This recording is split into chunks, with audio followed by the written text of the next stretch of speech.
the hyphen has done a lot of damage to our understanding of salvation. Of course, it's not the hyphen's fault. It's our fault for putting it where it doesn't belong. Hyphens are great. I like hyphens, but not where they don't belong. For a long time, we've put it between the two words born and again. It doesn't go there. And no, this isn't a grammar problem. It's a theology problem. I suppose you'd like me to explain. Okay, I will. When you take two words that describe a kind of event or process or story, really, like the concept of being born again, and you put a hyphen between those two words, you turn it from a beautiful and robust and descriptive noun phrase into a flat adjective. Born again Christian. As all grammar police know, when you use a phrase as an adjective, it needs hyphens. A child can turn 6 years old without a hyphen. But a 6-year-old child needs hyphens. But what a shame to hyphenate born again. To take a wonderful and messy and many-textured and multi-layered and richly metaphorical naming of a complex process of holistic transformation and turn it into something flat and shallow, a category of Christian, a box to label people, rather than a lifelong and deeply defining process of transformation. It's just a shame. So this morning, my modest aim in this sermon is to delete the hyphen once and for all.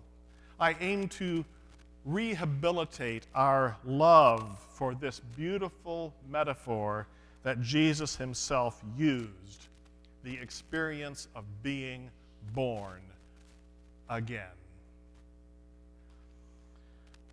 I suppose you've observed we don't talk an awful lot here in this congregation about being born again. I think we're a little skittish about it, probably for noble reasons. It has been overused and overapplied, and it has, thanks to the hyphen, come to mean a particular category of evangelical Christians. And in the public mind, this category is often associated with people who are narrow-minded or judgmental of others. Another reason to maybe distance ourselves from the term is that it's been co-opted by celebrity culture. It's been claimed by politicians and athletes and musicians and actors. Jimmy Carter, when he was running for president, was probably the first major politician to go public that he was a born-again Christian. That made news in 1976. And many other politicians followed suit.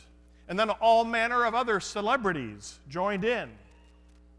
To name a few, Johnny Cash, Bob Dylan, Alice Cooper, yes, that Alice Cooper, Jane Fonda, Mr. T, Chuck Norris, Anthony Rendon, and many, many others, at least at some point, have declared themselves to be born again. None of us know the motivation behind those public declarations, and we shouldn't attempt to judge them. I guess it probably runs the whole gamut from those who sincerely wish to give witness to their vibrant faith and those who might be just a little bit opportunistic. The trouble with all these public declarations is that it reinforces the use of the phrase as a category instead of describing a deep transformation process. Public figures often throw in the hyphen and make it an adjective, identifying with a category, born-again Christian. They may not go on to describe what this new birth actually entailed for them at the core of their being. They may not tell us what they sacrificed in the process. They may not get very vulnerable and speak about the pain and the mess that went into yielding themselves to this mothering God who gave us birth, to quote a hymn title. The birth process is by definition hard labor. And everyone involved knows it. The celebrity hyphen creates a category. It doesn't tell us a story. And that's unfortunate. So let's talk about one particular story, the one we heard from the Gospel of John today, this nighttime encounter between Jesus and Nicodemus. This is the story where the phrase comes from, of course. Jesus used this metaphor of rebirth to describe the process of transformation that he was inviting Nicodemus into. Incidentally, the phrase Jesus used is sometimes translated born from above and sometimes born again. Both work. Either way, this is not a casual metaphor.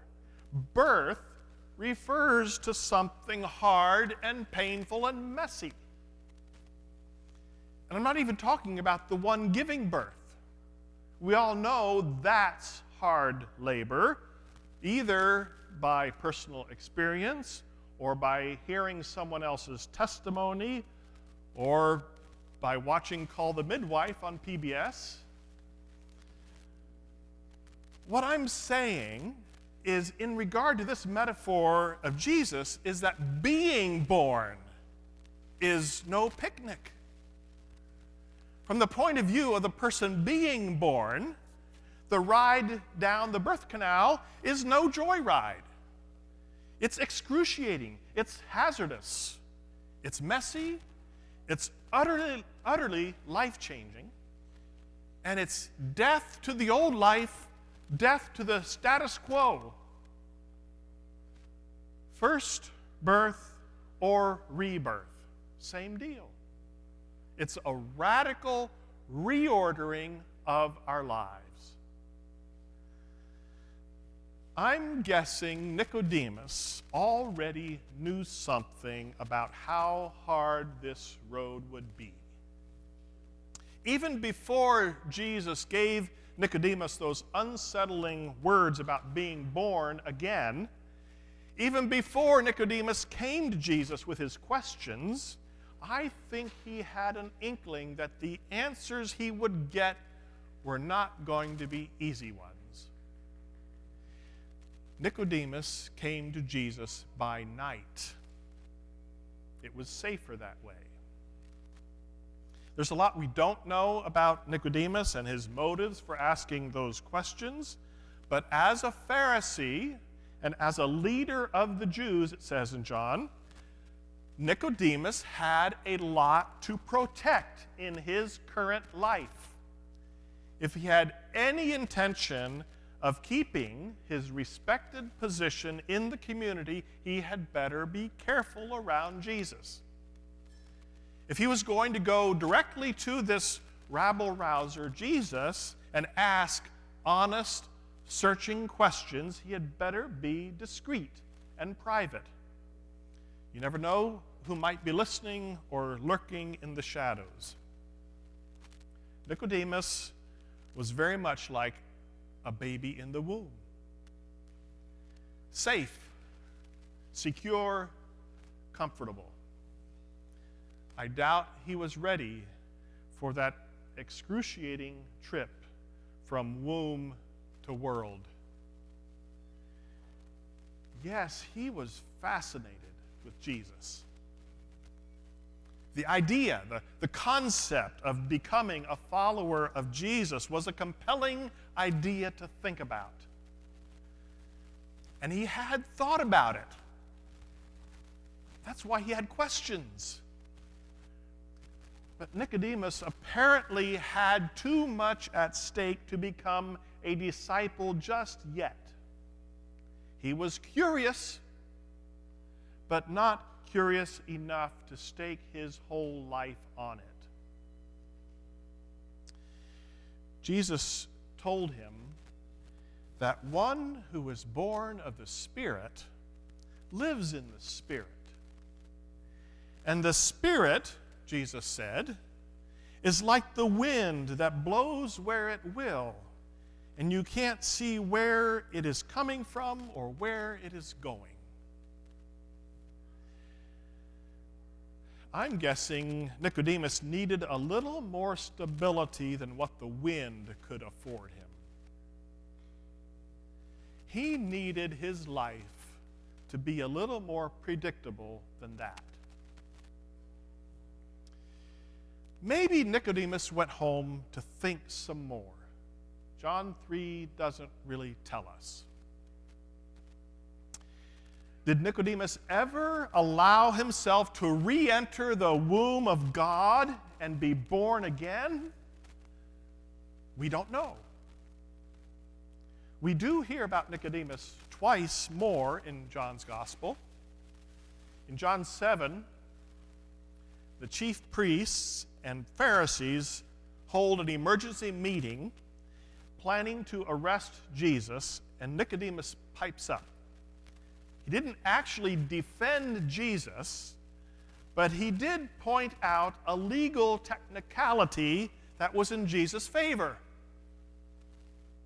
But even those few words of caution raised suspicion about Nicodemus.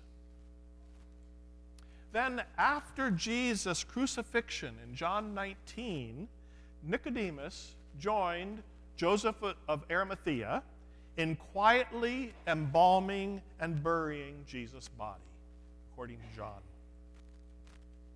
But we don't know whether Nicodemus ever took the risk of letting go of the securities of his position as a Pharisee and leader and letting go of the securities of the womb and being reborn as a true and open disciple of Jesus. Nicodemus may have lived the rest of his life as a curious and sympathetic Pharisee and not much more, because he lacked the courage to open himself to the possibility of rebirth. He may not have had the will to submit himself to the risk, the trauma, the vulnerabilities, and the indignities of birth, and to enter into a new way of life, just like many of us. We too hold a big part of our lives safely ensconced in the protection of a womb. Our mothering God is trying to help to bring to birth new life. But we have our securities to which we are clinging, securities that, as it turns out, actually get in the way of life. They keep us from being reborn into the life that we were made for. If his standing as a Pharisee and as a leader in the Jewish community was the security that held Nicodemus back from a full-on sacrificial engagement with the agenda of Jesus, I wonder what securities are holding me back or holding you back. I wonder what answer we would give ourselves if we would each take an honest and searching self-inventory. What am I afraid of losing by saying a deeper yes to God, to Jesus and his kingdom agenda? Of course, a follow-up question then becomes, What deeper joy and fullness of life am I already giving up by staying in the womb where it's safe and warm? These are thoughts that have crossed my mind in recent weeks as I held my newborn grandson, Huck, in Ohio, and as I held my newborn grandnephew, Luis, in Sarasota this past week. Those babies don't have the capacity for conscious reflection right now. But those small little bodies, just weeks ago, were wrapped in protective warmth and darkness and life-giving fluid, and everything they needed, they received automatically, continuously, and without effort. Now they are being assaulted by a world of bright light, loud noises, cold air, hard surfaces, and empty space for their limbs to fly around unprotected. They are being forced to learn to inhabit this new and wild world. They don't know it, but that is the only path toward life. Holding on to the womb would be a path to slow death. So why do we fight it? Well, we know why. We're afraid to let go and allow our mothering God to do the work of giving birth to us again.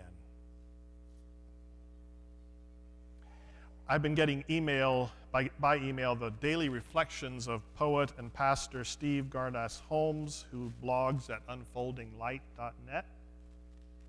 His lectionary-based poems often inspire, and his poem a few days ago on being born again was no exception. Let me read it in conclusion. He begins by quoting today's gospel, John 3, verse 4. Nicodemus said to him, "How can anyone be born after having grown old?" Then he writes, "I'm sorry, there is no how. There is no jump, leap, crawl, climb, push, or swim. There is only allow. Being born again isn't something you can do. It's something your mother does for you. Breathing in and out, you descend into that dark tomb that only when you enter is a womb. Much you can't save, you must shed to fit. Surrender to become a fracturing seed like broken bread, what you leave behind in the grave. Dying is your only choice, surrendering your only how. The rest is gift and mystery and God's work, not yours. There is only allow. Well, he's right. There is only allow, not figuring out how. But the allow is challenging enough for us who would prefer the safety and security of the womb.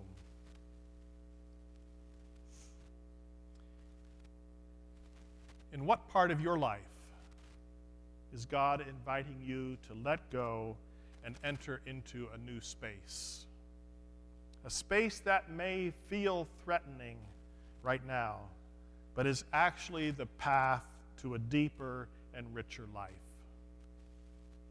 I invite us all into a few moments of silent reflection on these crucial questions.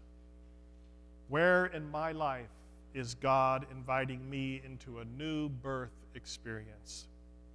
What am I afraid of losing by saying a deeper yes to Jesus and his kingdom agenda? What am I holding on to? And what would move me toward allowing God to birth me into a new and transformed life? Let's reflect in silence.